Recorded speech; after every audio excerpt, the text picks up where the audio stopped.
I'm Linda Kay. And I'm Eric Cornish. Yeah, look at that. We got all of us here tonight. This is great. This hasn't happened in a little while, so I'm happy for this. Just man, it's been a hectic week, a hectic weekend, and I'm just glad to be back home in the Ville.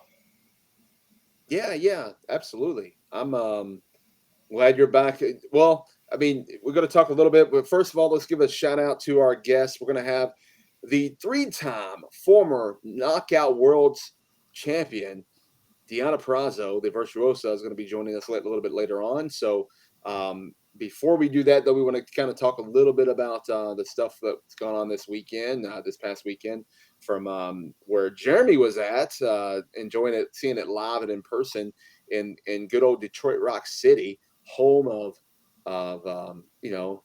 Kid Rock and home of Eminem and home of the Pistons, the Tigers. Yeah. And despite all that crappy stuff you just mentioned, it was a great weekend.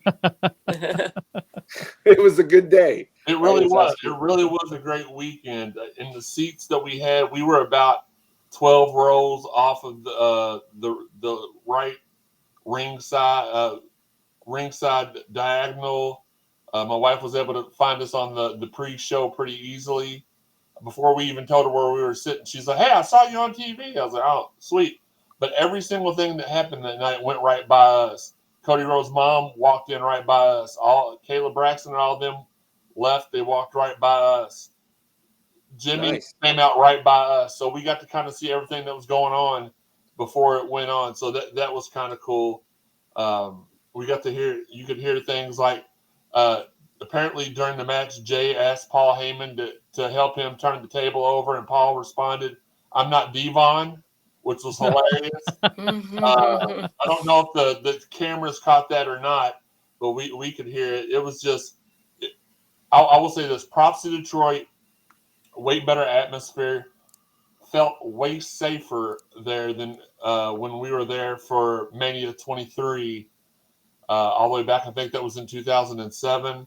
It was definitely, it had grown up a little bit, and yeah, we had a great time, enjoyed some great food, great company, was even able to knock out a quick ringside CSZ pre-show. Had a great time. Nice. All right. Yeah. I logged in for a minute on the not on the show, but just like in the chat on your live pre-show. We kind of did want to hear review or prediction show here last week. So a lot. Overall, I think. I mean, I was talking about this the other day, and somebody goes, "Really?" And I was like, "Yeah." From top to bottom, I mean, this was probably like one of the, if not easily top 5 best SummerSlams. It could be the best one of all time. Daniel, I hate to interrupt. Really, I don't hate to interrupt you, but I feel like coming out of that, I wanted to take the bias of me being there out of the equation. And then I started thinking, I was like, this card legitimately had 3 match of the year candidates that happened Saturday. And maybe it didn't look like that was going to happen prior to the show. I mean, I think we all thought prior that that Cody and Brock was going to be an epic fight, but Tribal Warfare was amazing. Finn and Seth had everything you wanted. I said 3, maybe even 4 if you add in the triple threat for the women's championship that ultimately resulted in EO cashing in. When EO's music hit, the crowd literally should have they lost it. Like I hope that all of them had some sort of diaper on at that point, because it sounded like they lost their when that music hit. And seeing Dakota come out from the crowd, we got to see her walk by. So we kind of knew it was going to happen, but as soon as we got back, and it only took us 10 minutes to get from Ford Field, we were back in the room. We were logged on to watch the press conference because my credentials for the press conference didn't get approved until that night during the show, and I didn't check my email, so I didn't know I could go to it. We turned on the press conference. We were able to get there. Like, everything's if you ever are thinking about going to a major or even a minor pay-per-view, in Detroit. Detroit is one of the most, and I've went to many of the bigger cities to cover University of Louisville football and bowl games and stuff like that. I would put Detroit at the top now. I wouldn't have 15 years ago, as far as everything being accessible and affordable and easy to get. The Superstore was a mile away from the hotel, one way. Ford Field was a mile away the other way. There was lots of great food options that were there. I put Detroit right up there with Atlanta and New Orleans for me as far as top 3 cities that I've visited to cover events. It was just the people there were welcoming. Even when we had stuff go wrong at the hotel, they did everything they could to take care of us. It was just an amazing night. That's awesome. That's awesome. Yeah, it's and to say what I was going to say earlier, I think '98 was probably always my favorite SummerSlam. I have to really probably go back and watch '98 again and then kind of like think. But I think overall this one was probably. I mean, there was a few. I mean, and think about it. We didn't even get Trish and Becky. Like, imagine if we got that. Then it probably would for sure trumpet anything that any other SummerSlam overall. But it's really, and I hope that means that SummerSlam's back as being like the premier summer event for WWE, because it always seems to be that way, but it hasn't been that way for many years. It's been advertised that way, but it hasn't performed that way, if that makes sense. I think now in the last couple of years, I feel like it has performed that way. I just hope it keeps getting better and better for the product, for them. And then of course, when they do good, then it puts a pressure on AEW to do well. It puts pressure on us at Impact to do well. Puts pressure on AEW. It makes everybody want to do business and booming. And shout out to the wrestling industry for just busting tail and keep doing what we're all doing and keeping being on top and breaking records, setting numbers, and all of that stuff. It's pretty amazing. So it's best time to be in the business, best time to be a fan of the business, best time to just the business in general. So it's pretty amazing.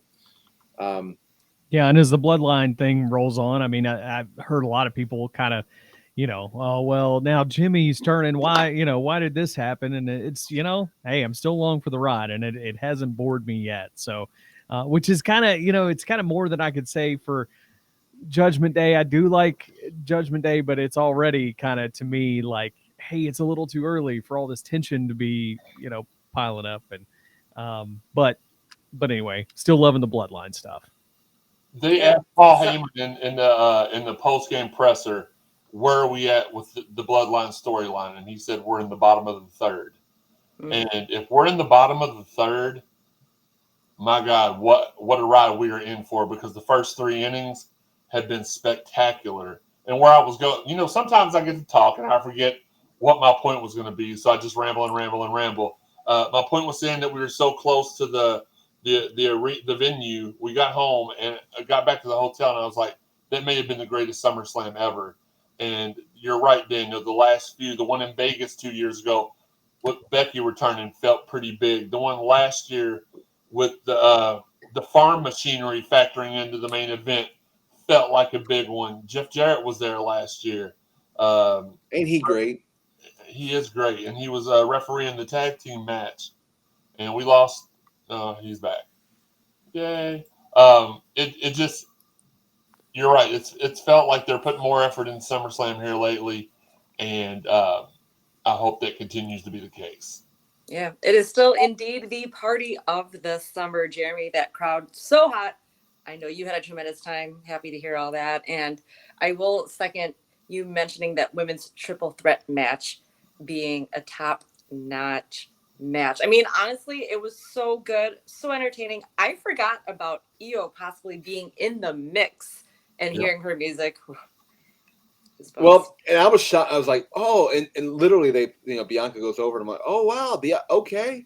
That's pretty. Oh, I get it. This is cool. Okay. So 2 titles back to back, change hands, a new champion and a new champion. Mike Rome had his work cut out for him that night, announcing 2 new champions back to back. But it was a great triple threat matches. And what I loved about it is that I was actually not. I mean, I was not that I wasn't into that match, but I was like, okay, all right, let's watch this one. And then it turned out to be like a match that I really enjoyed. Like I was like, wow, this shocked me. Like it's I mean, all three of them are badasses in the ring. So I mean, but it's just sometimes the triple threat just you don't have that chemistry, and sometimes it doesn't go as good. So to be able to see that, that was pretty cool. Before we gotta kind of just wanted to touch base a little bit of SummerSlam. Maybe we'll talk a little bit more about that later on in the future episode. But before we get on to our guest who's about to come on, I want to give a shout out to our sponsor, Collar Noble. That's right. I'm wearing their hat right now. When you go to collarnoblebrand.com, use promo code all capital letters ringside. You save 10% and you help the Ringside podcast out in the process. It is the best wrestling apparel there is today. Collar and elbow. Use that promo code ringside. Save yourself some money and get the best wrestling apparel. I got tons more Collar and elbow stuff just a couple weeks ago in the Cicero Chicago TV tapings for Impact Wrestling. And man, I love when I see Rod Hicks coming in with those goodies. So shout out to them. Shout out to the best wrestling apparel there is today. Get yourself some Collar and elbow brand merch. We still don't have Eric back. I don't know. He's having some technical difficulties tonight. Just a couple more SummerSlam bullet points till we either get him back or get the guest in. Every time that they mentioned the city of Philadelphia in the stadium, they erupted with boos. It was great. It was amazing. Eric's back now. And we're 31 days away from the Honky Tonks Man record going down as a result of the dominating win by Gunther over Drew at SummerSlam. Like you said, there wasn't really even the match I thought I was going to be bored with, which was Ronda and Shayna, ended up to be an absolute banger. I normally have a match after the pay-per-views where I point to it and I'm like, this sucked, but the buzz was palpable. So hold on. So I'm hearing different reports. I'm hearing the crowd like died on that match. So you're saying that that's not true? Like everyone was into that match and it was a good match and everybody enjoyed it? Oh, I was in the bathroom. I don't know. I don't remember how loud the crowd was during that match. But no, all jokes aside, it was loud. I mean, I put some reels up on Instagram. The Cody entrance, you knew that was going to be stupid. You knew Seth's entrance was going to be ridiculous. And I have never in my life, and I've been to many, many events in many, many places. I left the Ford Field that night with hearing problems that didn't resolve until the next day. It was so loud from beginning to end.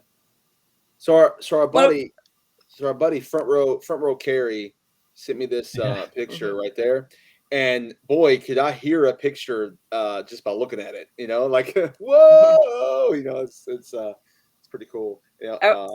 Go ahead. I was just gonna add. How about all the yeahs? Speaking of definitely Yeah. there. Yeah. Every Royal winner. place you walked in Detroit, and listen, I tracked it on my tracker. 10 miles we walked around the city on Saturday, 8 on Friday. We didn't go. The longest we went without hearing it, was about 2 minutes. We were sitting down. We ate outside at Buddy's. It was a fest the entire time. Eric, I know we talked about this the other day, and I told y'all I thought LA Knight was going to win. Let the cake bake, as you said. Movement. It just makes sense. I mean, the last time we had a representative for Slim Jim for all those years, his moniker was "Oh yeah." Now we got yeah. I mean, it just makes sense, Ooh, Comes full circle. Yeah. That's right. Yeah. I just love y'all. Remember my infamous last words when we previewed this? I said, as long as they don't have Jimmy come back and turn on Jay, it's going to be a great SummerSlam. It is. It'll be a great SummerSlam anyway. Jimmy did come back. Well, we turned on Jay, but we don't know that as we're in the bottom of the third, we don't know what the top of the fourth is going to look like in this story, where they're going with this. Because I'm telling you, I think there's more than just him turning on him because he's siding with Roman. I think it has nothing to do with Roman. Maybe the elders told him to do it. No, I think it has everything to do with him and Jay. Everything to do with them themselves. I don't think it has anything to do with Roman and Solo. I think it's just, You'll find out. That's just my prediction. I don't. It just so happens that he was in a match with Roman, and Roman was trouble. It has nothing to do with that. It has everything to do with them together, and it's just this storyline is layers and layers upon layers upon layers. But they've been down since day one, Daniel. Ish. I just bought the shirt Ish. and I wore it to SummerSlam, and they broke my heart because they're supposed to be brothers. Brothers fight. Yeah, Undertaker, and Kane fought.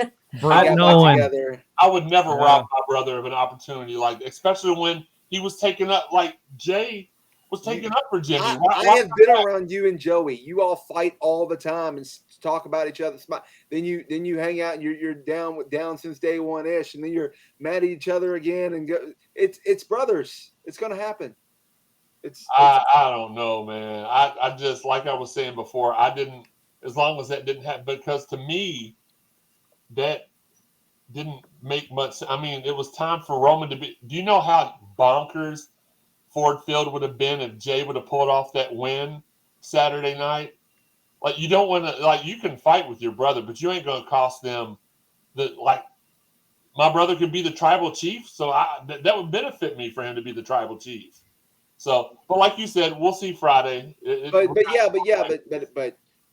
who's older, you or your brother? You, right? Me. So your younger brother becomes the tribal chief when you're the one that's older, and shouldn't you be the tribal chief? Shouldn't that make you feel a certain let's way? face it, you're wearing that hoodie right now. I could see you just pulling that up, putting a little bandana on, and then, just like sneaking around the corner at the right moment. Yeah. Yeah.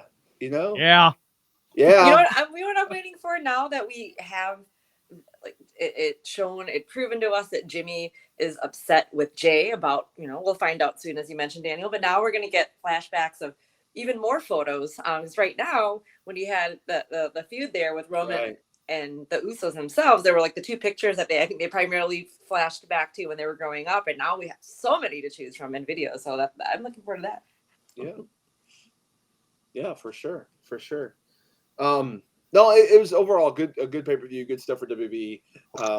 We got OVW coming up with the big one this week as this airs. You're going to be seeing that live on Fight TV, free on Fight TV. So check out the big one.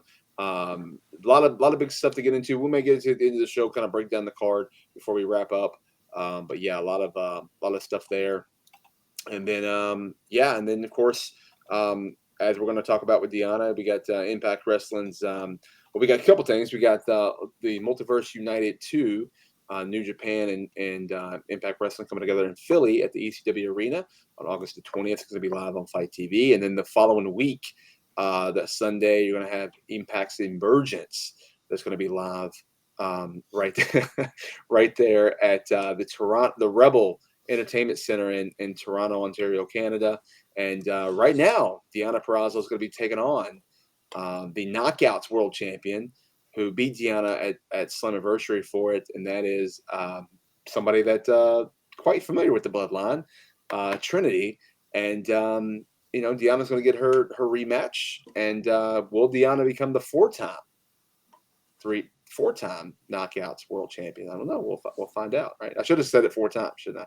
I guess we'll save that for when she's a 5-time, and then we have to do 5-time. Shout out to Booker T. Shucky Ducky. What does he say?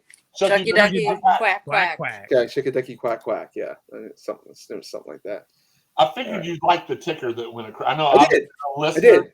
Don't get that, but no. We are the official OVW podcast, not quite the official OVW podcast, not quite the official Impact podcast, but we are the official OVW podcast for sure. Hang on just a second. This is live TV, pal. Yeah, it's live. I'm getting a text from Deonna. She's saying I had to sign up quickly. Do you have a link to your stream? It's asking me if I want to. Let me tell her. Yeah. All right, let me try to send. It was perfect via email. It just popped right up. Yeah, I'll try to send it. Can you let me see if I can get this link. Can you email me, Jeremy, the link? Because I think you I can send it. I don't think I can send it. I'm doing this live, guys, live. Let me give it a shot. And then I can copy. Actually, I emailed it to you, right? Right, Eric? Yeah, you did. Hang on, never mind. Emailed it.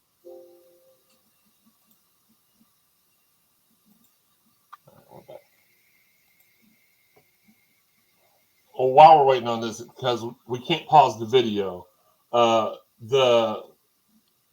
Eric, we were talking about, I almost called him Eli Drake, LA Knight. This guy has encapsulated, like I said, we couldn't go 20 seconds without somebody hollering and yelling in the streets of Detroit. Is it like the new Woo? It is the new Woo. That's exactly what happened. It's even got my mom. Well, every time I call her now, I'm like, hey, Mom, what? Hello? Yeah. Like, she's yelling me. And she's got that, like, okay, she's in. She's in? Yeah, she's in. Okay, cool. All right, sweet. It's been, I'll bring her on here in a second. But, yeah, it's gotten, my mom hasn't watched wrestling in a long time, and now she watches it 5 nights a week. She stayed with me until she gets well enough to be able to go home. But we watch it every night it's on. She gets excited on every show, and she has been yelling me to death. So it's a good time. Daniel, you want to do the introduction? Yeah, absolutely. So, ladies and gentlemen, we're gonna stop talking about this crazy summer show, whatever that like. If they need any more plugging for that show, right? We'll give it up to bring in my friend, and I'm glad I'm able to call her a friend. You know, and she's one of my favorite people actually. But she is the 3-time former Impact Knockouts World Champion, the one and only, the Virtuosa, Deonna Purrazzo. Deonna, welcome to the show. Hi, how are you? That was a great intro. Thank you so much. Yeah, we're not worthy, especially Daniel. Hello, Deonna. Hi, how are you guys? Doing well. Doing good. Glad you got to come on the show. I know we talked about it like a month or two or forever ago, and just never got a chance to like pick up a date officially. So I was happy that we were able to lock this one down for sure. Yeah, me too. So now we just right before you came on, we were plugging different things, and we talked about. So we're gonna get this out of the way. We talked about Emergence coming up on August 27th in Toronto, and you have you're going to have a match with someone that you kind of went toe to toe to a few weeks ago at Slammiversary, who kind of got a little edge over you about that match, right? Yeah. And Trinity is the current Impact Knockouts World Champion, but you get a chance to not only you get a chance to kind of like kill that bloodline and get yourself, see what I did there, and get yourself, make yourself the 4-time Impact Knockouts World Champion. And you're almost close to being 5-time where you can start doing the Booker T thing, right? So, yeah. I'm excited. And, I think no one ever gets into wrestling and doesn't want to be a champion. And then while they're champion wants to lose. But that's just kind of the name of the game. And you win some and you lose some. And I feel like Trinity and I have so many similarities in terms of our path to Impact Wrestling. Obviously WWE was the only place she had ever wrestled before. So she was stepping into a brand new world, unbeknownst to her what the environment was going to be like, what us girls were going to be like. But, having done that and leaving WWE and coming into Impact and also being in this like weird space of like, do I still want to be a wrestler? Like, do I love this anymore? I feel like her being the Knockouts World Champion is like one for the good guys, right? Like you leave one place and you make it work in another against all odds. And, obviously the camera didn't catch it at Slammiversary, but when she won and I rolled out of the ring, I was just looking up at her like, hell yeah. Like what's good for our entire Knockouts division is good for me. And the visibility that Trinity brings, the background she brings, like that just elevates our entire division. And then like in the Virtuosa world, it's like no one's ever tapped me out before. I'm in uncharted territory, so I got to turn it up a notch. The Virtuosa, Deonna, doesn't take kindly to losing her Knockouts World Championship. So the match at Emergence is going to be like the next level intense from Deonna because I have everything to lose at this point. Yeah. And it's amazing talking about the Knockouts division. I joined Impact about, I think it was like March of 2020, and not too far after that you came rolling in. And since my entire career there, and you have literally been, in my opinion, and I'm not just saying this because you're on the show, I've said this when you're not on the show, they can tell you, the backbone of this division. I mean, it's kind of, and I feel like, Impact knows that they can put you in a situation like this, and with say a Mickey James, then with a Jordan Grace, and now with a Trinity, to kind of showcase what you all can do compared to the other, women divisions out there in other companies. So how does that feel to know that you're trusted and you are considered, again, the backbone of the Knockouts division? Yeah, it's like such a weird thing because I never want to be like, I'm the backbone of the division, but like when you say that, I'm like, yeah, you're right. And I think again, like for me, I was 9 years old when I said I want to be a professional wrestler and I want to change women's wrestling. And the fact that I'm finally in a place that has allowed me to do that and leave my mark and have these first time ever types of matches and have like feuds, like that are memorable to fans years later, and this ongoing thing with Jordan and me and Mickey is always talked about so highly. It feels amazing. And I think as like someone again who came in and was unsure if I wanted to sign a new contract, if I wanted to make a place my home, if I wanted to continue to wrestle, to 3.5 years later be the backbone of the company and be the one of the faces of our company. I am so grateful that I get to come on here and talk about Impact. I get to do media days where I'm talking to people all over the world about Impact. I get to be on every one of these international tours that we've just started doing, in these partnerships where I've gotten to, main event AEW Dynamite. I've got to win tournaments in AAA and always representing Impact. It's a real dream come true again, because when you get into wrestling, you don't want to just be, like a bench player. You want to be the player. You want to be number one. And I've got to be number one for a very long time now. And you talk about your relationships with some of the other knockouts and other women in wrestling, and how much it was cool to see Trinity do what she did. I mean, you've got a lot of close friends, as well documented, of the friends that you have, and it's kind of fun how like you and your buddies are now representing all the companies. I mean, that's got to be cool to you and your little group, that you're representing all the big companies there are in wrestling. Absolutely. And, talking about Chelsea and Britt, right? Yeah. Britt in AEW, Chelsea in WWE, I think we all kind of had our own paths and we crossed paths and became best friends almost 10 years ago. And to kind of see everyone get their like comeuppance at different times. Britt was the first woman signed to AEW, and kind of like skyrocketed from day one when AEW started. And then me getting my due at Impact, and maybe the height was, I feel like I'm still in my height, but winning the first Knockouts World Championship, then doing the champ stuff. Like I kind of rode the last 2 years really high. And now to see Chelsea getting to do that, we've all kind of had our moments and been able to be there for each other and support each other at our height.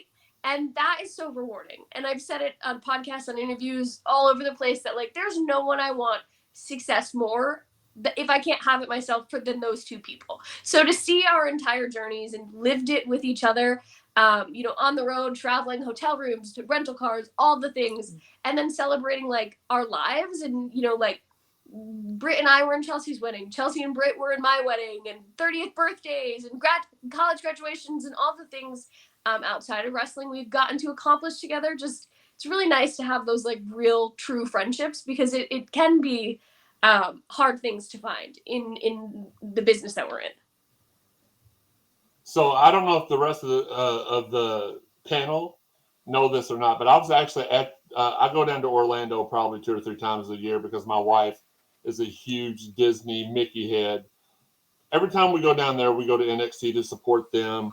We try to go to as many wrestling events in the area as possible. But I was actually at your last NXT show that you did.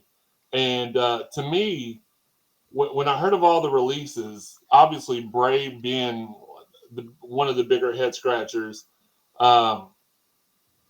to hear your name come out after I just watched you. We had just talked about when we went back. I always go with a bunch of my friends. Went back to the room, was like, that she's going to be a champion one day. Like, we knew it. We knew it then. We just thought it was going to be there at NXT and at WWE. But for you to, I guess I feel some sort of personal happy from following you from the beginning, seeing you do as well as you're doing in Impact, and even putting up with Daniel every week. That you deserve sainthood for that. But just want to let you know how proud that your fans are of you. And like I said, I feel like almost sometimes, because the last 3 times I've been to NXT, they changed from black and gold to 2.0. They changed back from 2.0 to what they are now. And then you got so I feel like I'm sort of a negative jinx down there in some way. But so happy to see you flourishing like you are. You talked earlier about you've kind of been on you've kind of been on a high the entire time you've been in Impact. How do you? Because I know the biggest thing that wrestlers struggle with is what to do when they're not on top. Well, you've not had to go through that yet. What are some things you think that might be able to help some of the younger wrestlers out, or even any wrestler, not just younger, older, whatever? What do you think you'll do when it comes to a point to where you're not the champion, and how to deal with that? Yeah, I think that the realization that like that has to happen, right? Like there's so many ebbs and flows and peaks and valleys to what we do in the stories we tell and the other lives that are involved, that the realization that like I can't be on top 24/7, you know, and like I think just that settling with that is what's most important. And then also too, I think always knowing that like it's up to you, right? Like you have the power to pitch ideas, you have the power to reinvent yourself. And I think, you know, with my Virtuosa character, although like, you know, for the longest it was like we don't understand what that means, right? And then, you know, she kind of had a look when I first debuted in Impact, and that look has evolved. And you know what I mean? It went from like really gothic medieval to like super modern. We hit the 20s a little bit there. Now we're kind of in the 70s with the feathers, right? Like realizing that you have the power to be and recreate yourself however you want to and however you see fit, and not to give up on that, because the Virtuosa was my creation. And if I gave up on her the first time I heard like we don't understand, then I would never be who I am or where I am, you know? So realize that the power is within you, I think, is my biggest advice. And never take no for an answer. If you believe in something wholeheartedly, like don't let anyone ever tell you that that's wrong or they don't understand or there's not a place for you, because if you push hard enough and you believe in yourself hard enough, like it's only a matter of time, you know? So I think both of those things have been key to my success. And I think that, you know, from anyone starting, you know, first day, ground zero of wrestling, and or in between, you know, can really like value that piece. Perfect answer. May you always be on top. Like I said at the beginning, we're not worthy. Daniel. Thank you. Well, I think one of the things that you've done well, you mentioned that whole where someone's giving you that we don't understand or whatever. You've allowed them, or you've made them understand by showing who you are and bringing that out. It's like, okay, you don't understand, well, watch, because you will. And I feel like that's the evolution that I've seen in Deonna since she's walked into Impact compared to today. And then, yeah, I mean, you go back and watch the NXT, the Raw debuts and things like that. It's a different Deonna than we see today. You know, and that's a good thing. You want to constantly evolve. I mean, gosh, Jericho's evolved 100 times. You know, you've seen people do so many different things to become who they are, and I think that's it's pretty amazing, like to see it. And it's so like I go back and watch. I hate watching old stuff when I'm reffing, but I always look at other stuff too, because I'm like, oh wow, look at what Deonna's how well Deonna is better now than she was, and she was great then. Now she's even better.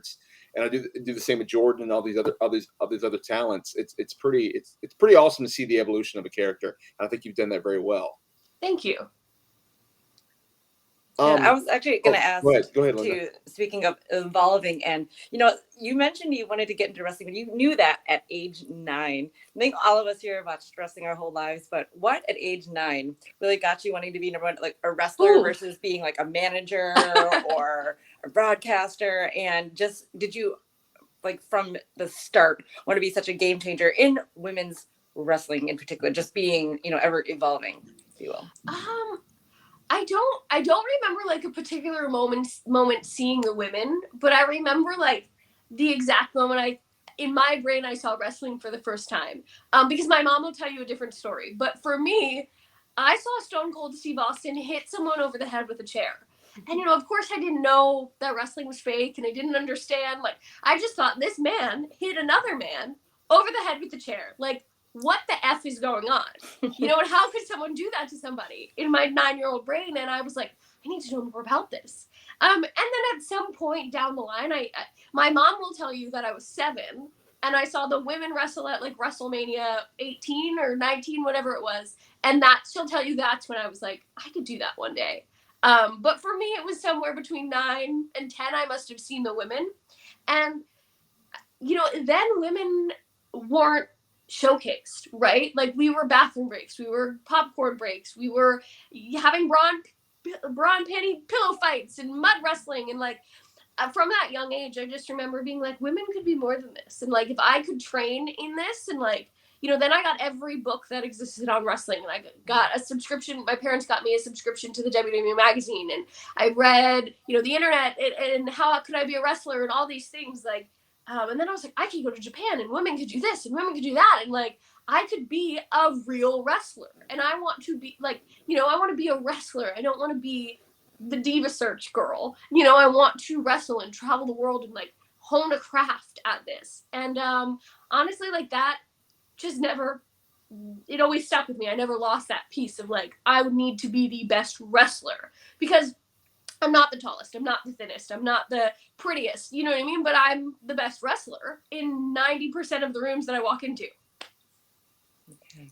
Quick question. What do you mean wrestling's fake?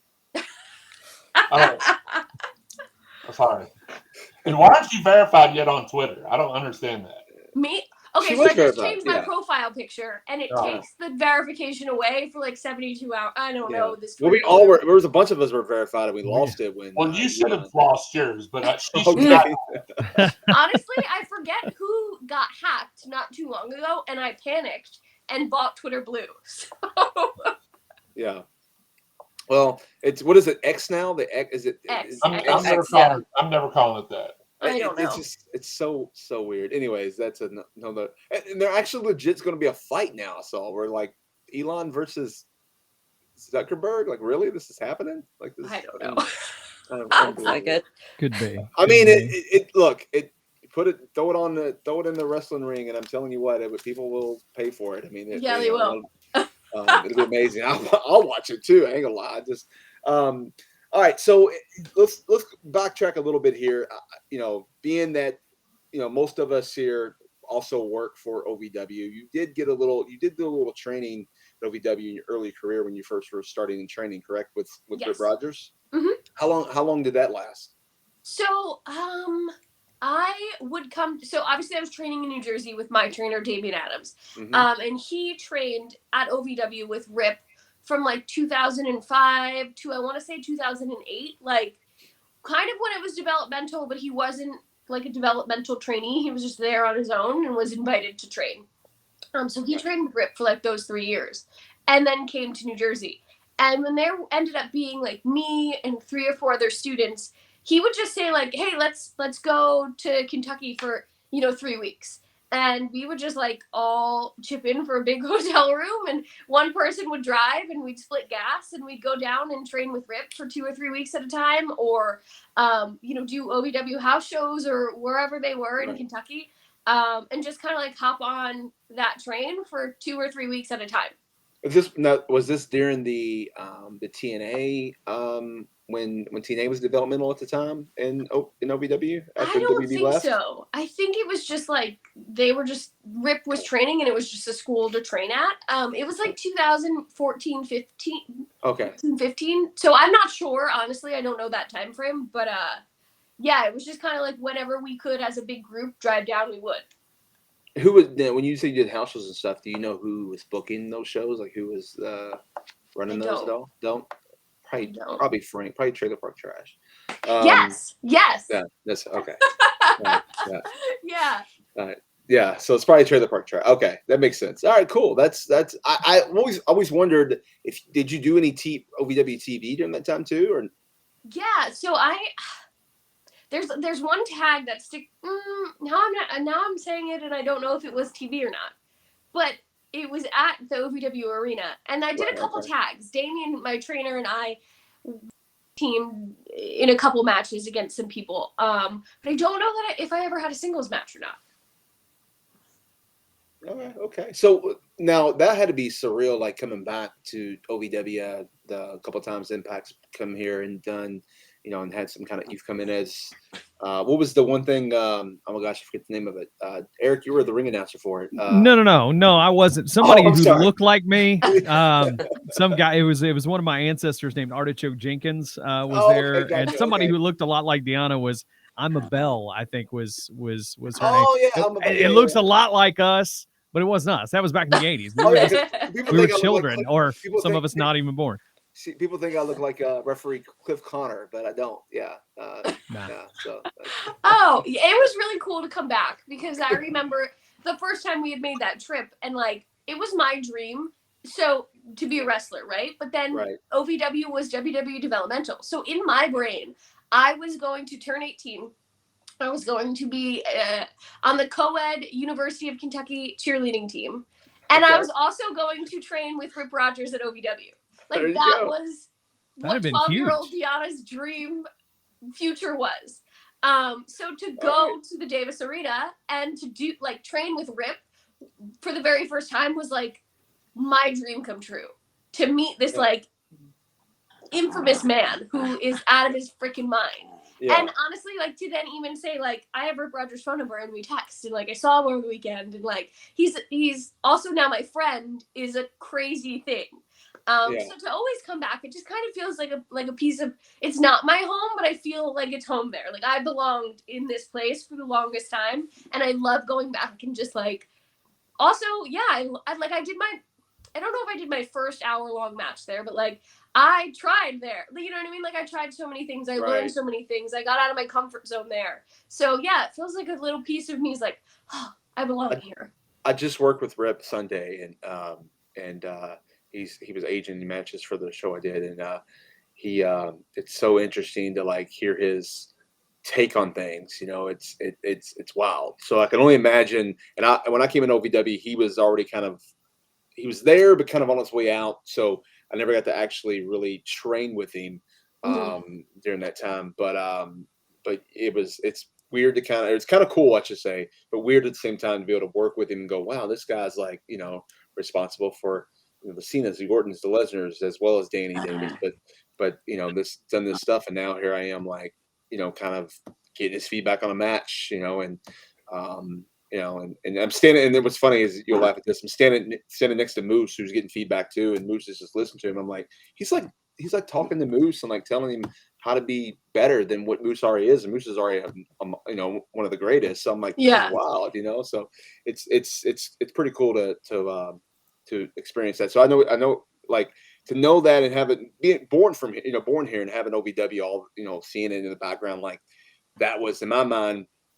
WWE was the pinnacle, but like, if I could make it to OVW, I've been somewhere, So then having that too, like being a part of that, I know what you're saying. Like, yes, it was developmental at one time. I'm there now training. I've got this on my, on my resume, and I'm doing this. It's like you feel like you've made it. And when I first started there, I felt like, oh wow, I've made it somewhere. I've made it to OVW. So yeah, it's pretty cool. And of course, like I said, we all work there, so it's like we all feel the same way. We're somewhere, we're at OVW. Yeah, so it's pretty cool. And I think it's cool that like it's been on TV, local TV. Like you're not just working like the indie show in the middle of nowhere for the people that came. You know what I mean? Like you are working a TV show, and it's set up that way where you have an agent and a producer, and there's floor cams and there's the hard cam, and like you have real entrances, and you know what I mean? Like, I just think that the way it's set up is so cool to when you train there and you finally get on those shows, like from the start, you're learning how to be a professional wrestler. That's a TV wrestler. There's a difference between being a professional wrestler that's just, you know, an indie wrestler and then being a TV wrestler. There's so many 100% differences. Yes, there's so many that like right off the bat at OVW, you're kind of being taught that. So I just think that, like, you know, obviously I just have like a piece of like a soft spot in my heart for it, but like trainees there learn how to be a TV wrestler whether they like it or not.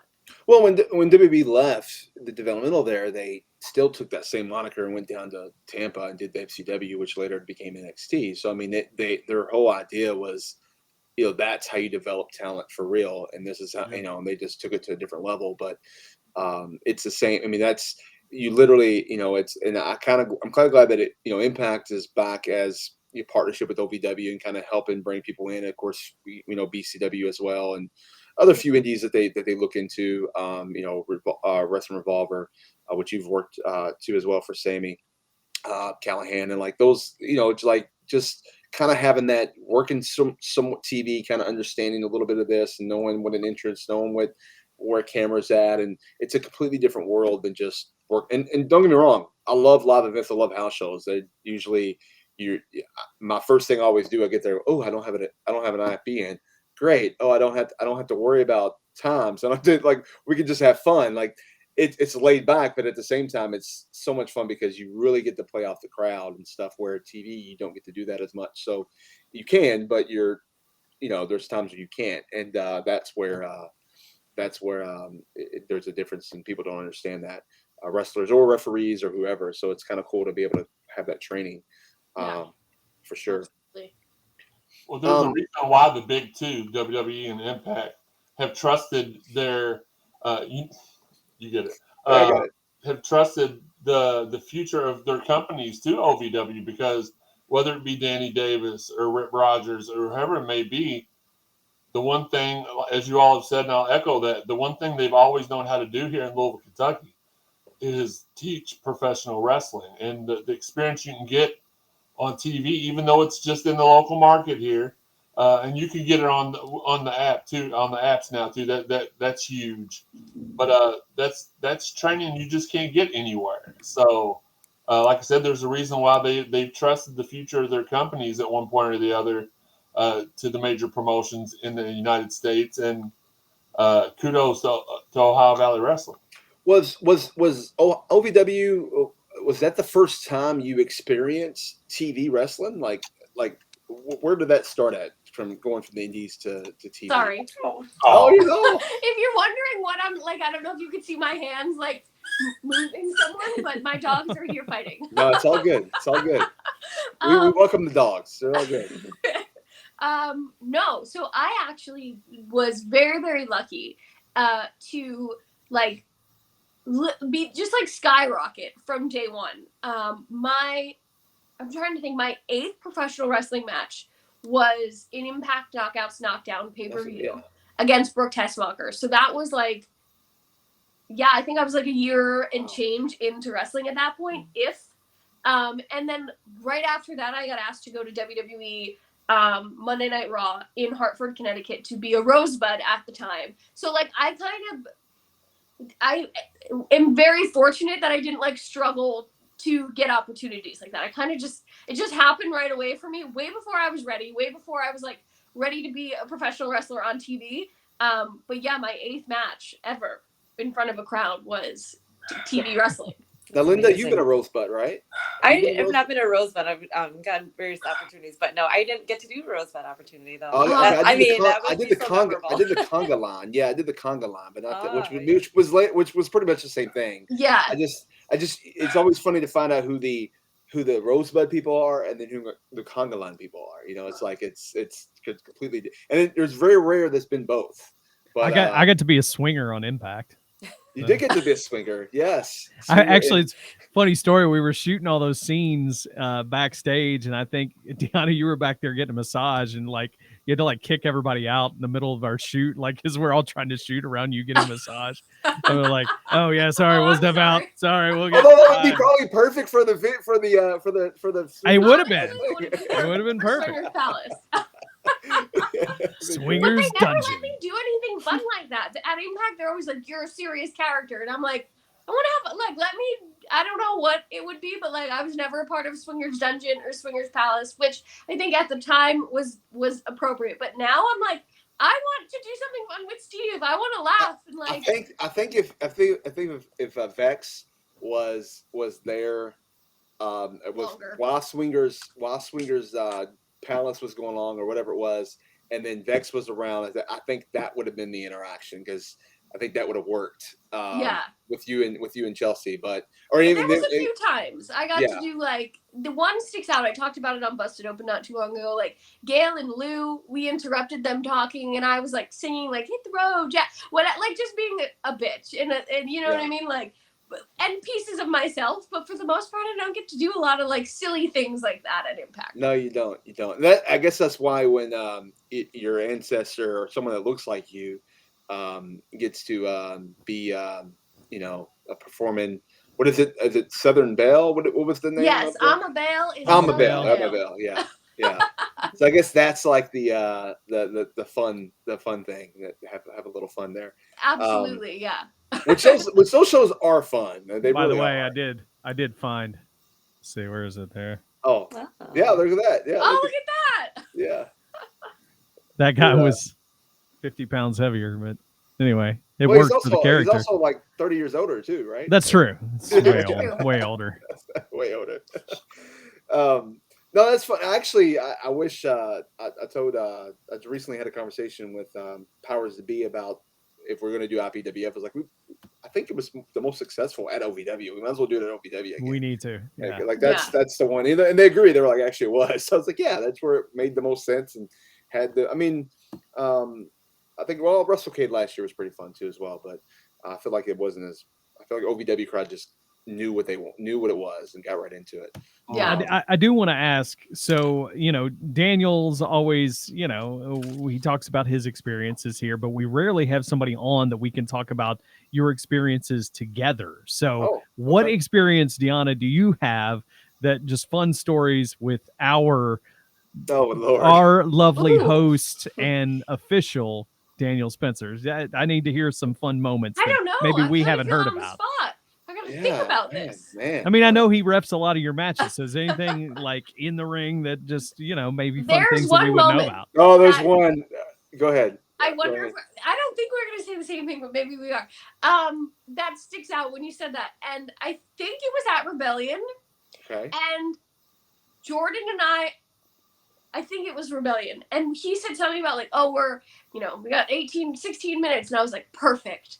And I guess like you giggled at me, and then later on you had told me like you and Steve are like the same person. Yeah, Like, exactly. the way I react to him is the same way Steve reacts to him, and like Yes.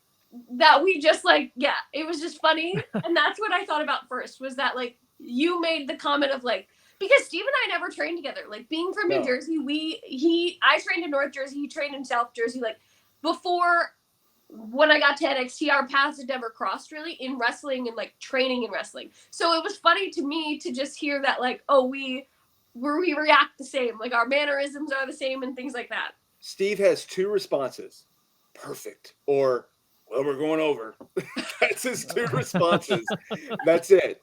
And the fact that it was just the way you said it, I just like that's Steve. Like it's just like you've been around. And I know you don't train together, but or I'm sure you have, but not all the time or whatever. But not in the past. But it's like oh.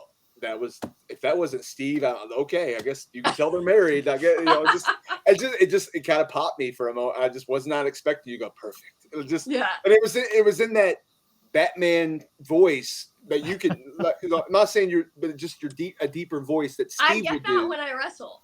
So what's funny to me is like when I go home to New Jersey and I train with Damien, my trainer, and he'll get in the ring and we'll do just like 20 minutes on the fly or whatever it is, and like. we talk like I've adapted my trainer's voice when I wrestle, and it's very deep, and like I grunt the same way he grunts, and like I don't know why I just became a carbon copy of my trainer, but so that Batman voice makes sense. It's just perfect. It happened to me like when after I started getting coached and trained by Brian Hebner, like there's things I do that it's completely a Brian thing. That's just kind of it's my own mannerism, but it's also if you watch a Brian, you're like, oh yeah, Brian kind of does that too. It's the same kind of thing that you kind of take from your trainers or whatnot. So it happens. The other thing that I will say that that I've because I've worked with Deonna probably.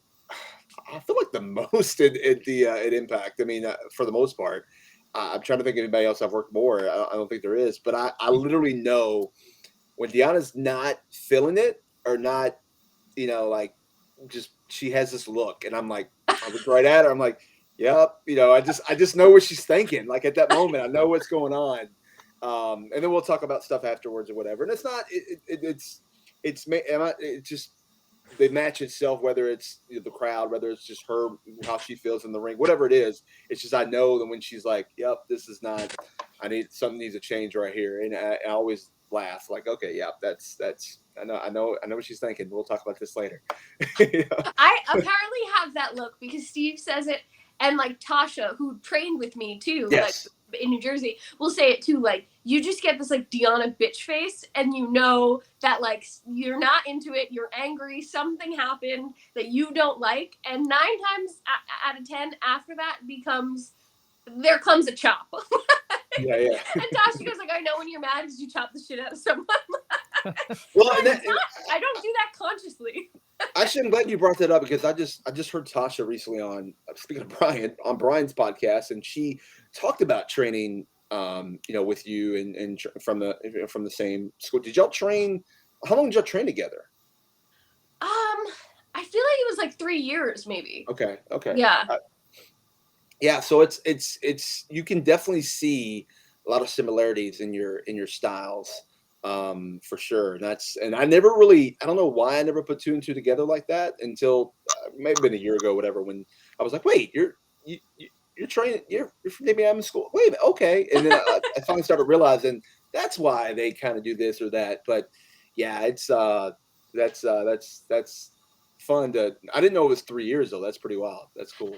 Yeah. She came from another school in Jersey. And like we always laugh, like, I taught her how to forward roll properly, like things like that. Like she had been wrestling for a while, just didn't have like the live experience. We did so much like traveling. She came to Kentucky. We went to Canada. I wrestled her in Puerto Rico. Like we did so much traveling together to just like both. Damien with Team Adams put so much of a focus on like the collaborative effort of this, of like if you have another woman you trust or another man you trust and you train with them and you're together 3 days a week in the ring, you know each other's body better than anyone, you know each other's work better than anyone, then you should wrestle that person 10,000. There's no one better for you to be in the ring with, whether it be in Canada, whether it be in Puerto Rico. And I kind of got to lay the foundations as kind of like the first like female successful trainee, and then Tasha came in, and Karen Q, who's now Wendy 2 in NXT, came in, and Carissa Rivera, who is Elektra Lopez in NXT, came in, and like we all kind of got to. I was kind of gone when Carissa came in, but like got to travel together and train together and become friends because like that's all we had. We had to rely on each other if we wanted to like go to the next level, So yeah, we like at one point like I saw Tasha more than I saw anyone. Our families know each other, like. She's one of my best friends. So now both of you are from New Jersey. So how in the world did y'all become New England Patriot fans? Like, I couldn't speak for her. I don't know. For me, here's the other dog. For me, I have a twin brother. So he played football and I was a cheerleader. And like, cheerleaders don't always know what's going on, but like we had to like call cheers and things like that. So we would have like sit down and learn football.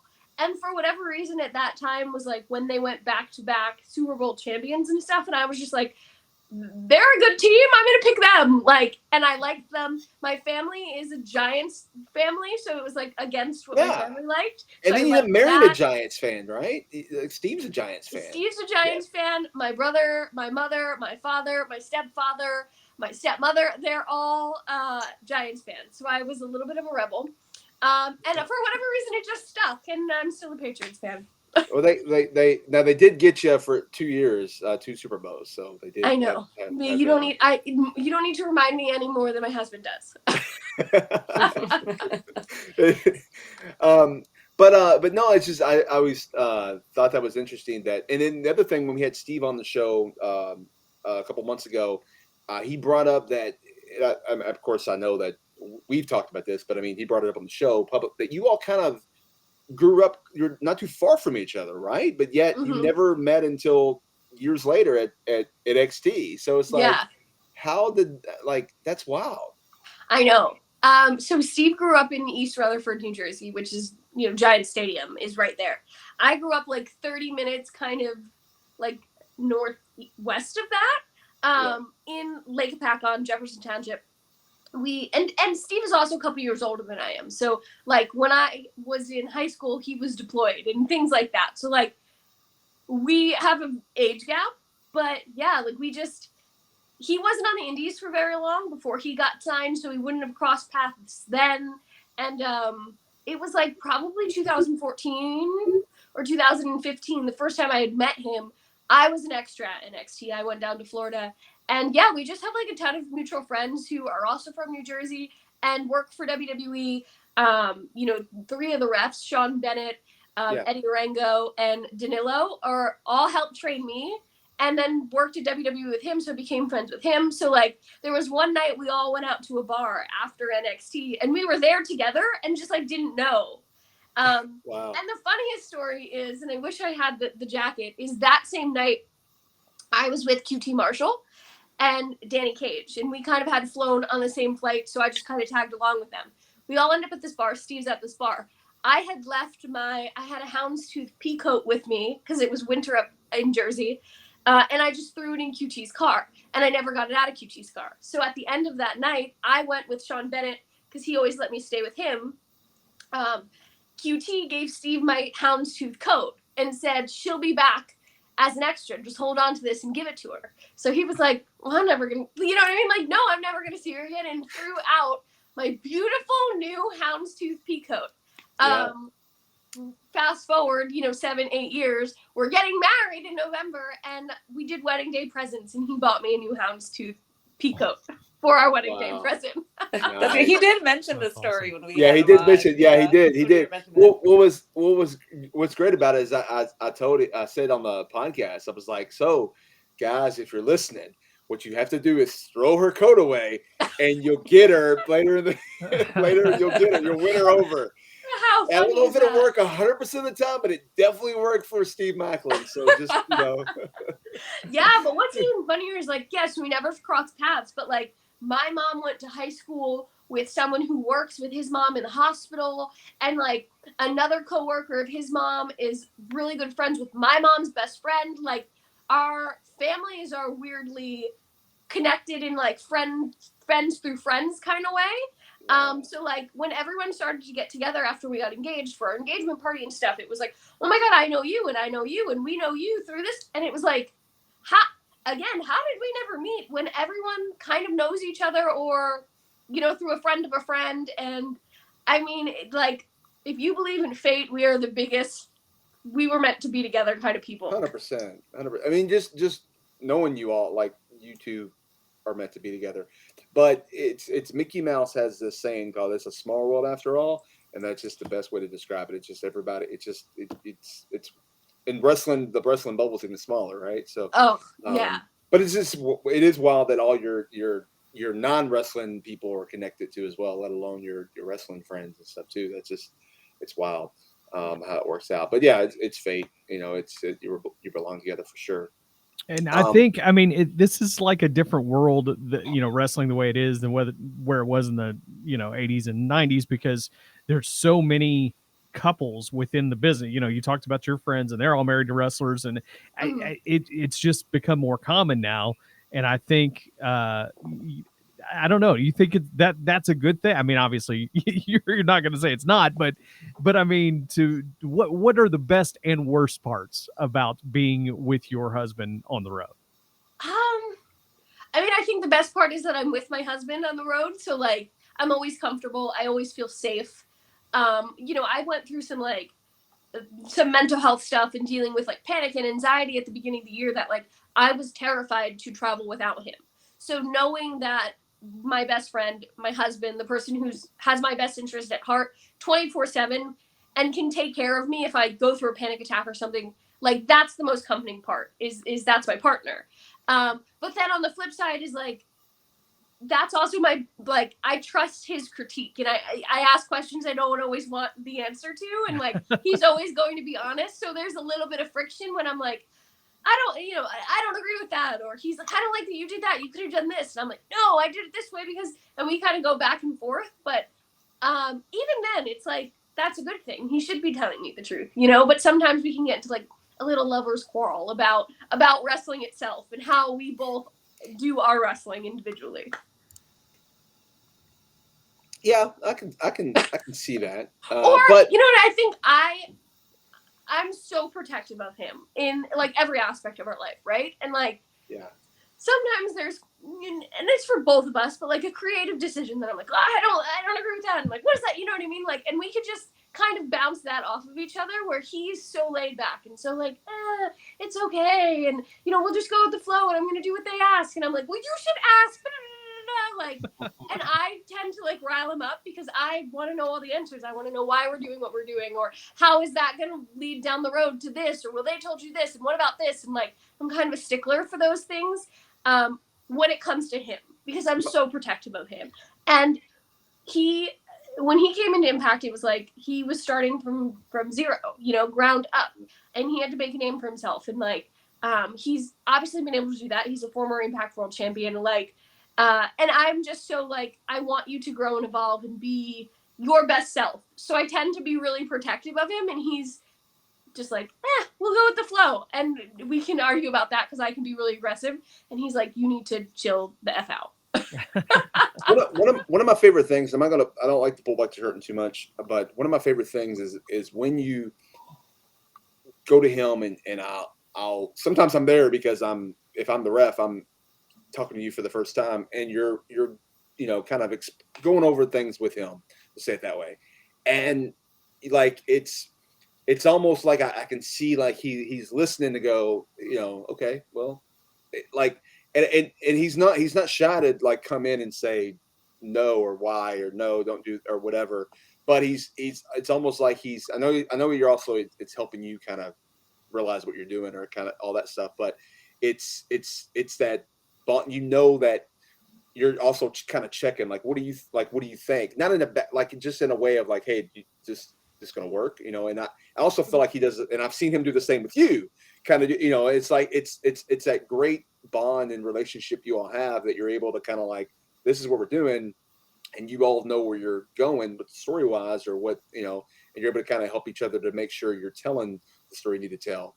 And it's never like I mean, at least you had it very well if you do. I never see like a fight on it. Like, no, I don't. Why are you doing this? Well, I want to do it. You know, it's never like that. It's just that there's an understanding of if there is something needs to change or whatever, you both explain, you both get it. You both, you know, comprehend that, yes, you're right. We do need to change this because this makes more sense. I'm not thinking about that, you know, kind of deal. So I've always, and it, I know he hasn't been there. I know he's healing up from his injury that he suffered in Australia. So hopefully he'll be back soon. But I know it's like when he's not there, I don't see you going and talking to him. It's kind of weird, honestly. I feel like, weird. Yeah, I did that so much. Like we talked about Vex earlier. Like I'm not a tag team wrestler.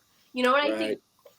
My personal opinion is that like women don't generally get enough tag team experience to be like tag team specialists. So when Chelsea and I were kind of like, and now you're going to be VXT, and we were like, or Vexed, we were like, we haven't been VXT in God knows how long. Like, and we didn't even really get a chance to be VXT when we were VXT. So like, what are we doing? You know, and like, being able to go to Steve, who for the majority of his time in NXT and WWE was a tag team and a trios guy, and like that's when we were really able to do that, and it just kind of like bled thereafter of like, okay, like obviously he's never going to steer me wrong, but yeah, like tell me what to do here, and like how do I transition from here to here, and you know, like I think the best thing about our relationship is that we fight for each other and we push each other to like get out of our comfort zone and ask questions or learn more from each other or from other people. And like, you know, I tend to like,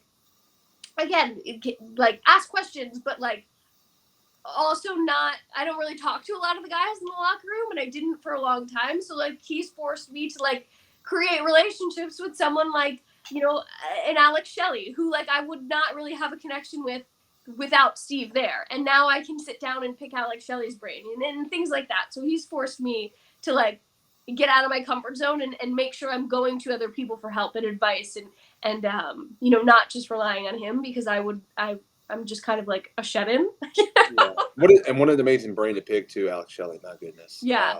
Awesome. We did ask some fans questions, or see Okay. fans if they want to ask questions. But this was this question comes from Deonna's biggest fan. Do you know who that is? Ooh, I can't imagine who that might be. I know. You know who it is, Eric? No, I it's have a actually you know who it is. It's from Clint Carroll. Okay. Actually, one of my good friend of the show. He's been on the show before. One of my good friends too. But he is your biggest fan. He has a 2-part question. It's who would be your dream opponent from the past? Anyone from around the world. So who would that be? And then the second question is, what is your all-time favorite venue to work in? Ooh, okay. I think my dream opponent, I mean, she's actively wrestling now, so I don't know if it's from the past, but Trish Stratus is always my answer. You know, whether we want to say she's the past, present, and future, because she's a fucking queen, Trish Stratus. And then my favorite venue that I've ever wrestled in, it's kind of like a toss-up, because naturally I want to say Korakuen Hall in Tokyo. But then I also really love Hammerstein Ballroom, because my dad, who doesn't know anything about wrestling, my whole childhood never showed an interest in wrestling. I finally convinced him to come to a Ring of Honor show at Hammerstein, which is 40 minutes from my dad's house in New York. And his coworker loves wrestling. So when his coworker asked me to get tickets for him, I said, the only way I'll get you a ticket is if you bring my dad. And that night, my dad just got it. It was just oh my God, you know, it was the first time he saw me wrestle live, but then also just what a venue, you know. And it was a great tag match. I tagged with Tennille, Emma, whatever you want to call her, against Sumi Sakai and I think Jenny Rose, and we had a great match. And yeah, there's just a lot of good feelings about Hammerstein. So it's a toss up between those two. Those are good choices for sure. That's good choices, no doubt. Who would be? I'll just piggyback up the question. Who would be your favorite opponent that you have worked with? And you can name more than one, because we know that people listen. Don't put her on the spot like that. Because I always say Jordan, right? And she is. Yeah. Jordan's amazing, hands down, forever will be one of my favorite opponents. But then, of course, working with Chelsea is always fun, because that's my best friend. Working with Karen, Wendy, was always fun, and loved all of the matches in Ring of Honor that I got to have with her. I'm trying to think who else. I don't know. I'm just gonna say those. Britt, of course, same thing. You know, just when you start together and then you come up, and as you grow and you're wrestling and you're growing together, and that's always fun. Yeah, but I think if I had to pick someone other than Jordan, I think I would give it to Giselle. I really do truly enjoy wrestling Giselle, and I don't say that enough. Giselle's actually really she's really good, and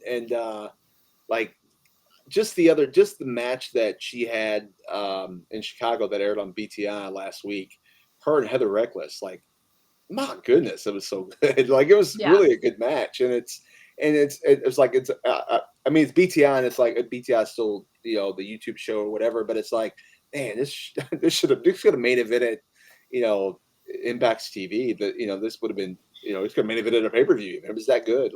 Giselle's really, and that's somebody else that, you know, the company trusted, put with Trinity for a while too. So, in her first singles match. So it's or first pay-per-view match. So it's pretty awesome. So we've had you for a long time. I don't want to keep you any longer. I know you've got stuff to do and everything. So, hello, Steve. Anyways, before we go though, I just want to give you a chance to kind of plug anything, your socials, things like that. It's kind of I know you put out your store all the time. You tweet that out and or post that. I'm sorry, I think you don't tweet anymore, right? You post it. You X. What do you do? You I don't know what you do. You exit. Yeah. So whatever that is, yeah. So go ahead and kind of get that out there. Let people know where they can follow you, where they can buy your stuff and all that. Yeah, well, everyone can follow me on Twitter and Instagram at Deonna Purrazzo. With my merch store right now, it's deonnapurrazzo.bigcartel.com. And I've done this for a few years, but I've tweeted, the link out a ton over the last 3 or 4 weeks. Because I every end of July, August do 100% of the proceeds of my merch store go to help me clear the list for teachers and their Amazon wish lists. I don't know how many people know this or not, but I taught preschool full time before wrestling became my full-time job. So I know the struggle that teachers have, needing the supplies that the district can't give them or your facility can't give you, and you have to pay out of pocket for that. So, the hashtag clear the list Amazon initiative is so close to my heart. And for I think this is my 4th year doing it, 3rd or 4th year, where all of my merch proceeds for this month go to clearing the list of teachers' wish lists for their school supplies. Awesome. I love have that. seen you tweet that before. Yeah, that's really cool. Yeah, go out for sure. If you're going to support Deonna, this is the month to do it. Go out and buy merch, 100%. And so all those proceeds can go and help those teachers in need. That's awesome. So thanks for coming on. We appreciate it. And I guess we've got a couple things coming up. But especially Emergence coming up on August 27th in Toronto. You're gonna win back your title, right? Of course. Yeah. Well, have you ever doubted me, Daniel? Come on. I've never once doubted you at all. And then we're going into the Victory Road in the 1000th episode of Impact Wrestling in White Plains, New York, and that's going to be a fun show for sure. You got some former knockouts showing up. It says, you're gonna maybe Deonna's gonna have to say hi to them. I think. I don't know. I think so. I don't know. Yeah. We'll see. For sure. All right, Deonna. Thanks again. Appreciate it coming on, and I'll see you down the road. I'll see you soon. Thank you guys so much. Thank you. Yeah. Thank you. I just wish we had some more juicy Daniel stories. We didn't get any. I know there's other ones out there. I know. There might be. You never know.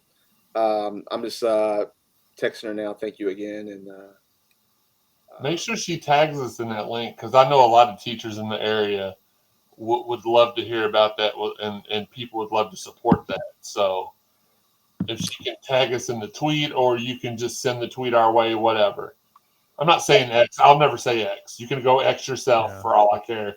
And it's so, what I love, it's she's, I'm all about keeping the illusion of wrestling, but when you've got somebody who's as mean as the Virtuosa, and how just wonderful actual Deonna is, and it didn't surprise me at all when she said that she'd have been a preschool teacher. She has that vibe, and I think she's just so much fun to listen to, and seems very passionate about everything she does. Oh, no, she thanks Daniel for having her on. Oh yeah, I mean, I've been wanting to come on for a while, and I actually after Steve, I was like, I gotta wait. I wanted to spread her and Steve out a little bit, so just so they're not back to back. I think Brian on his show had them literally back to back, and I was like, I don't want to do what he did. I want to kind of have them a little further out. So I'm just glad he was able to make it work. And she is literally I mean, I don't think I said this. I told her one of my friends or whatever. She's literally one of my favorite people. At the Impact. Literally, it's weird if I don't. There's been times where I'm so busy, she's busy, we haven't crossed back, and we're like, holy cow, I haven't seen you all day. It's we get a chance to chat or whatever. But she's literally one of my favorite people. So I'm so glad that she got to come on. And this is like I said, the badass Virtuosa. Easy for me to say, right? Look, you can tell too that she's a genuine person, and like sometimes I say this after we do the interview. Sometimes I don't. Like I feel like I've known her forever. She just comes across as a genuine, good person. Absolutely floored because that person I met tonight's not the person I've seen on TV. So kudos for doing such a great job portraying your character on TV and being the absolute opposite off of TV. But yeah, Well, here lately too, she's kind of been a tweener. So like she's not just the I'm better than you attitude. Like she's been kind of like I am, but I'm also like friendly a little bit. So it's kind of been of a different transition, and I've loved it. Again, that goes back to the evolution of her character, of who she's been. We didn't even get it really. I mean, like. We didn't go into details on this because all podcasts do this, and we always try to do something different here at Ringside. But I mean, she was the ROH Women's World Champion. She was in 2017. She was the women the WOH Wrestler of the Year. Even in Impact, she was in 2020. Let's say it that way. 2020, she was the Knockout of the Year as well as the Wrestler of the Year. She won both of them, and then the following year, 21, she was the Knockout of the Year then. Jordan took it in 22, but I honestly feel like she's going to take it in 23 as well. I mean, unless Trinity, the only one that could beat her is Trinity.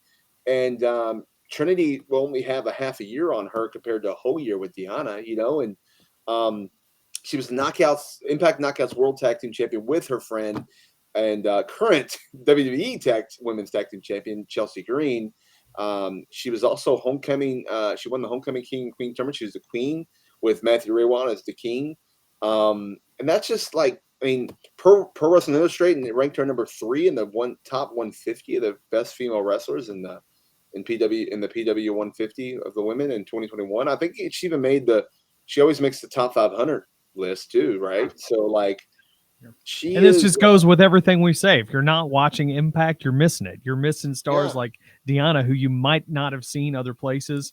And whether she decides to stay with Impact or, eventually go somewhere else, you will know about her one way or another. So check her out now. Yeah. I mean, she has success everywhere she goes. She's a 5-time women's champion. You got her 3 reigns in Impact. She was the Ring of Honor World Women's Champion and the AAA Reina de Reina champion, which is their equivalent of the women's championship. The proof is in the pudding. Wherever she goes, she dominates, and it couldn't happen to a nicer person. 100%.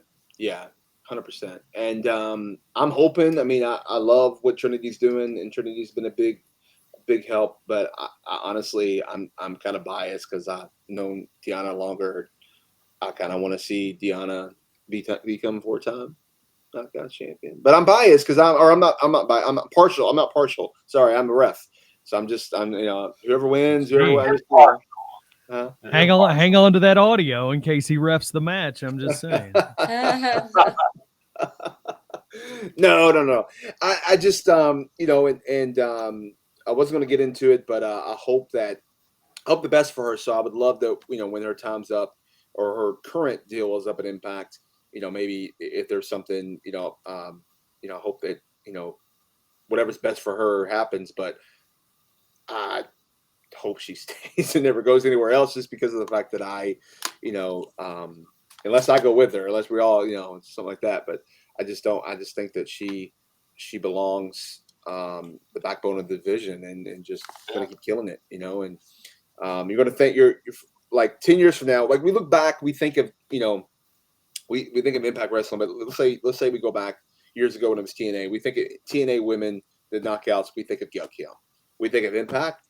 We think of Deonna Purrazzo, and I'm hoping that that becomes a thing that we're looking in the future. It's like who's the pillars of the Impact Knockouts division? Well, start up with Gail Kim and it continue with Deonna, and then after Deonna's done, whoever's going to continue that would be the next woman.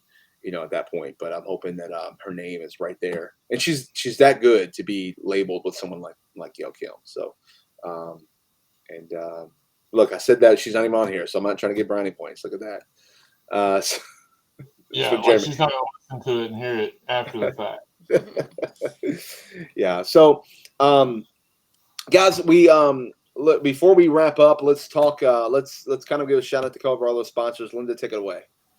Another great friend of ours is ProWrestlingInsurance.com, sporting the tank here. When if you contact ProWrestlingInsurance.com, you can speak with Chris. If you do, let him know that we sent you. Let him tell you about how you can find affordable supplemental coverage as low as $8 a month to make sure you are covered if you get hurt anytime, anywhere. And it's ProWrestlingInsurance.com, but that coverage is available for anybody. So check it out. Let Chris fill you in more. And if you're planning to host an event sometime soon, let him fill you in about getting coverage for your wrestling event as well. Let him know we sent you. And support for Ringside Podcast brought to you by Manscaped, the best in men's below-the-waist grooming. Their products are precision-engineered tools for your family jewels. Manscaped's Performance Package, the ultimate men's hygiene bundle. Join over 8 million men worldwide who trust Manscaped with this exclusive offer for you. 20% off and free worldwide shipping when you use the code REFEREE at manscaped.com. Now, the Performance Package 4.0, that includes the Lawnmower 4.0 trimmer, which of course can get all of the sensitive areas and get it nice and trimmed. The Weed Whacker ear and nose hair trimmer also in the package as well. Love those, especially when, you get into your 40s. Yes, Daniel has got the Manscaped right there on the screen for those not watching because nobody's watching. But if you're like me, you get in your 40s, you get these weird hairs that just kind of like stick out of your ears and they grow very long. Too much information? Maybe not, but it just happens. So the nose and ear hair trimmer, great for that. That is the Weed Whacker. Both the Lawnmower and the Weed Whacker, waterproof. You can use them in the shower. Say goodbye to all the mess that's all over the bathroom floor. And if you thought that was good, well, they're even going to take it up a level. We've got the Crop Preserver Ball Deodorant, the Crop Reviver Ball Toner, and when you get the package as well, it'll all come in the Shed, which is the wonderful take-along pouch. And they'll also throw in a pair of boxers and a T-shirt just for you, just like they did for us. We want to thank Manscaped for that. And you can thank Manscaped, too, for feeling all smooth and looking great. 20% off, free shipping. Just use the code REFEREE at manscaped.com. That's REFEREE at manscaped.com. All right. Love it. Love it. Love it. All right, guys. And as we close out here, we are the official podcast of OVW, and I am the senior official at OVW as well. So yeah, that's another moniker that makes us or another reason why it makes us use that moniker as the official podcast of OVW, of Ohio Valley Wrestling. Yeah, there's a lot of other podcasts that claims they don't claim they're official. They know they're unofficial, but we're the official podcast. Hey, we love that people enjoy OVW and want to cover it. That's cool. No, that is cool. That is cool. We've been covering this since day one. We've been down since day one-ish with OVW on this podcast over 6-7 years ago when we started it. So, yeah, I just want to give it a shot. But anyways, coming up, we got the big one this week. You're going to be streaming on Fight TV, or you can go to the Davis Arena and watch it there. Or if you're, in the Louisville area, you can get on WBNA 21. You can watch it live that way too as well. Yeah, I would highly recommend checking it out. We got a lot of things going down. Eric, do you want to break down the card at all? Yeah. I mean, the big one is going to be huge. As the name implies, of course, the big main event is going to be 5-on-5, the faction, which I'll say that on the podcast. I won't say it there in person, only just to, make Shannon the Dude angry. But the faction, which apparently EC3 coming in to, as he says, lead the faction, or will it be Jesse Goddard's leading the faction? I guess we shall see, but other members going to be joining in on that team as they take on Team OVW, which is going to be the big man, Cash Flow, who joined last week, along with Tony Gunn, Omar Amir, Luscious Lawrence, and Cal Hero. They will come in one at a time, kind of war game style, in a tables, ladders, and chairs match. And there will be one team that is the winner. So we'll find out who that will be. Also, Crixus coming back from Scotland after a little bit of a break. He's going to be challenging the guy that beat him for that Country Boy Brewing Kentucky Heavyweight Championship. And that will be the one and only superior Tony Evans, who has been mocking Crixus. That seems like poking the big bear. I don't know that he wants to do that, but we'll find out when they go head to head for that title. Oh, speaking of poking the bear, Hollywood Haley J has been poked quite a bit. Her mom has been poked quite a bit by Shalance Royale and PJ Jones Esquire. So we will see as Shalance tries to go after the OVW Women's Championship. We've also got a big 6-man match. I can't wait for this. This might be the most exciting thing of the night as the Outrunners and their coach, Doug Basham, stepping back into the ring, take on the Destroyers, Big Beef, Gnarls Garvin, Big Zoe, and Josh Ashcraft. Josh Ashcraft made that challenge to Doug Basham. Why would you want to do that? That happened live at Linda Kay's corner. That happened on the very first edition of Linda Kay's. Yes, it did. I don't know, man. I don't trust that Josh Ashcraft. That's all I'm saying. I don't either. But and then of course maybe the main event, the match made in heaven, the one and only Freya the Slaya getting married to referee Aaron Grider right there in the middle of the ring. Who knows what kind of shenanigans? And everybody knows a wrestling wedding is always perfect. So I can't wait to see what happens. Yeah, cannot miss that one. Can only imagine. Shout out to Aaron,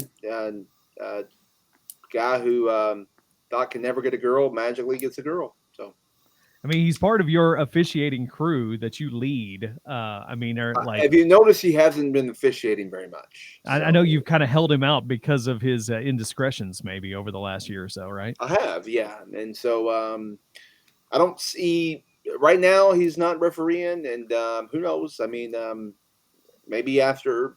If he refs in the future, he probably will not ref a Freya match. Maybe so. I don't know. I don't think that would be fair, right? I don't think that would be fair. And then again, he could be one of those. He could go back being very, very, a very good ref where he's not gonna be partial to any one side. And even if it's Freya's in the ring and he has to count the 1, 2, 3, count the 1, 2, 3 on her. So I don't. I count the 1, 2, 3 with her back down. I should say, with where she loses. So I don't know. We'll see. I'm not really sure what you're trying to say. It sounds like the honeymoon night, but I don't even want to think about that. That's just, I'm just scared. Yeah. That's Good luck, Aaron. Yeah. Good luck with that, kid. Yeah, man, that's pretty exciting coming up. And then, as I mentioned earlier, we got Multiverse United 2 and Philly going to be live on Fight TV. That's New Japan and Impact Wrestling coming together to go to battle. And then the following week, Emergence live from Toronto, pay-per-view with TV tapings follow.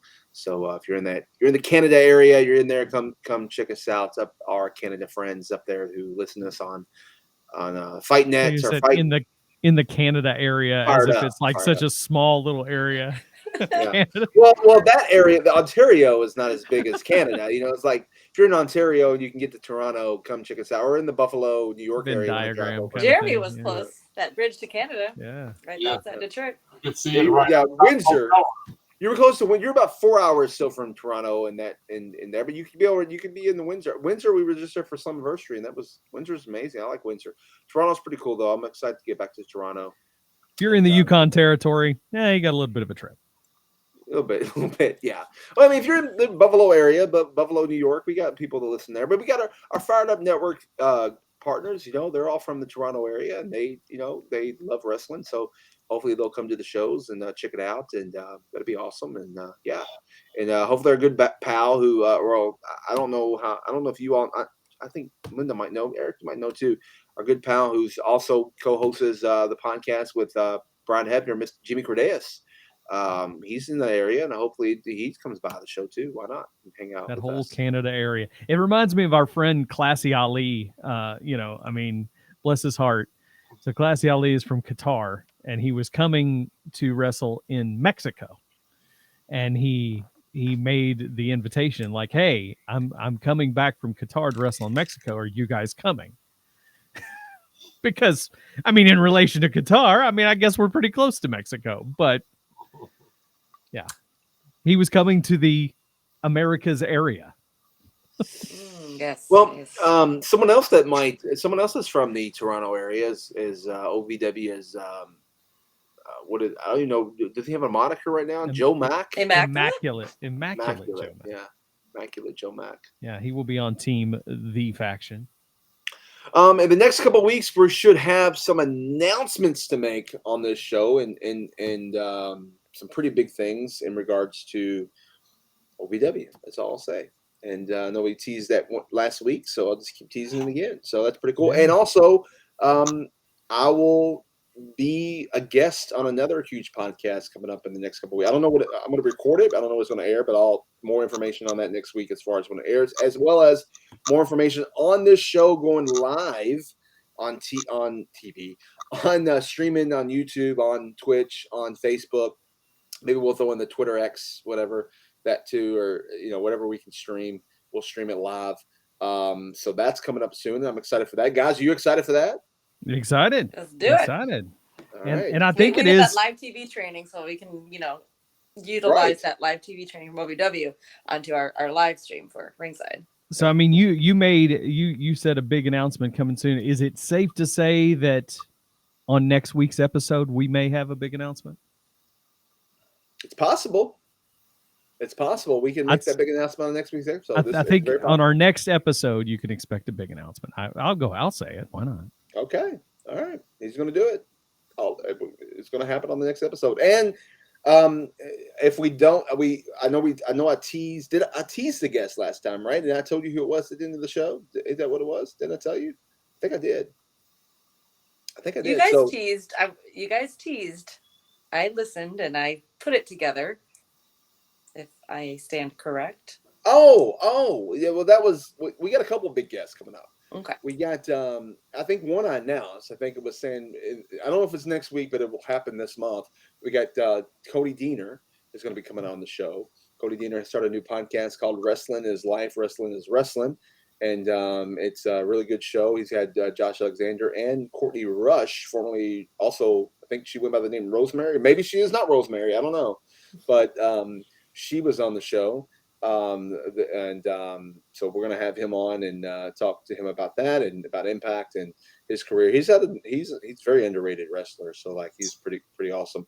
And he got to team with Bully to take on, Scott D'Amore and the returning Eric Young. So we'll talk to him about that too as well.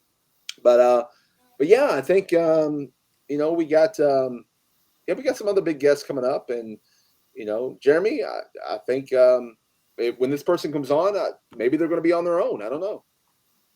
All we'll say is this. The ringside rocket, the ringside rub, whatever you want to call it, is so real that one of our upcoming guests, all we had to do is allude to her being on the show, and she won a championship within 5 days at the biggest party of the summer. So maybe we talked about her longer than she kept the title, but still, that rub is real. So, and we've got another guest that's so big we don't even know who it is yet. So I'm looking forward to that. Find out who that is. But yeah, we'll have the nenext 2 weeks, I believe, right? Or is it the last 2 weeks of August? Yeah, the last 2 weeks of August, something like that. Yeah. Look. It's always those bonus episodes we do. Sometimes you might pop in a bonus episode. Sometimes it might be a longer episode like this one with Deonna. So you never know what we're going to do at Ringside Podcast. And we always try to give you the BEST best we can give you. So we always try to do that. So I hate him so much. I just realized who it is. I'm not telling anybody. All right, guys. Thanks for listening. As always, you can get us on the podcast avenues, Google Play. I would say Stitcher Radio, but Stitcher's going away. So if you're listening to us on Stitcher, why don't you switch over to us on iHeartRadio or TuneIn Radio app, Spotify, or Apple Podcasts. Just go to ringsidepodcast.com. Either one of those platforms you can catch us on. We're available there. And soon to be also on the YouTube, on the Twitch, on the Facebook. So make sure you're following us there. And speaking of Facebook, you can get us on the social media, the Twitter, the X, whatever you want to call it, the Instagram, the Facebook, the Threads, at Ringside Podcast. We're even on TikTok, guys. We're at the Ringside Podcast on TikTok. So why don't you follow us on there? We might throw some video up on that TikTok too. How about it? Why not? Right? MySpace, Tout. We're everywhere. Tout. Man, Vine. Fine. Oh. I was just trying to that's what I was He's trying to think of what that find. was. Musically, which Prodigy. became TikTok. Yeah, Prodigy. On Louisville AOL. Napster. AOL Instant Messenger. Louisville Mojo. Milwaukee Mojo. Oh, man. Black Planet, ICQ, all of those. We're on all of them. Encyclopedia Britannica. Oh my. Microfiche. We'd be like Joey, and only buy the letter Microfiche. Q. I've not heard that song. Be like Joey, and only get the Scrolls. letter Q in the Encyclopedia Britannica because he couldn't afford anything else. You know, Yeah, that's all right. he had was that $50 bill for that one book. How about that Vesuvius? Yeah. Oh man, this is great. All right, guys. Thanks for listening as always. In the meantime, but between time. Until next time, you can catch us ringside. We didn't give our handles or anything. We didn't, did we? Skipped right past it. I'm at Jeremy_CSZ. I'm at Eric on the air. Find me on ProWrestlingTees.com/OVW Eric. I gotta add my website link next time. LovelyLindaCade.com. And I'm at Daniel Spencer on both Instagram, Twitter, Threads. Sorry, I forgot Catch us about that. ringside. Yeah. So now, thanks for listening. As always, in the meantime, in between time, until next time. You can catch us ringside later. In the Canadian area. See ya.